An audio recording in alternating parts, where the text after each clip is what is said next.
नमस्कार मैम, मैं दुनिया भोजपुरी के यूट्यूब चैनल से बात कर रहा हूँ मैम। हाँ, बोलिए। मैम आपका 2 मिनट ले सकता हूँ क्या? हाँ, ले सकते हैं। मैम एक बात पूछनी थी कि जो कि है पावर स्टार पवन सिंह का जो कि आज बर्थडे है, तो उनका बर्थडे कहाँ मनाया जा रहा है? द सेंट्रल होटल लखनऊ में मनाया जा रहा है। मैम ये लखनऊ में, तो मैम एक जानकारी चाहिए थी साथ में कि कितने लोग आज आ रहे हैं पार्टी में? लगभग 4,000 जैसा लोग आएंगे।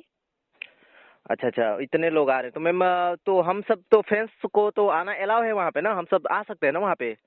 नहीं नहीं, आप लोग नहीं आ सकते। उसमें बड़े भोजपुरी के सुपर स्टार और वीआईपी लोग ही आएंगे। अच्छा अच्छा मैम, तो फिर हम लोग का जो fans party power star Pawan Singh की तरफ से दिया जाएगा कि नहीं? मतलब जैसे हम सभी फैंस के लिए जितने चाहने वाले हैं उनके,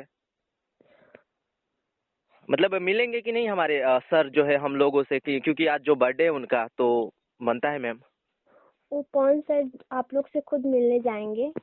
अच्छा अच्छा मैम, तो फिलहाल और एक दो क्वेश्चन बाकी हो गई थी मैम, थोड़ा पूछ सकता हूँ ना? समय है तो आपके पास मैम? हाँ हाँ, समय जी है, मैम, बोलिए। दो चीजें मुझे बताइए कि जो खेसारी लाल यादव है, जैसे कि आपको पता है कि भोजपुरी इंडस्ट्री में, तो खेसारी लाल यादव पावर स्टार पवन सिंह के बर्थडे में आ रहे हैं कि नहीं आ रहे हैं?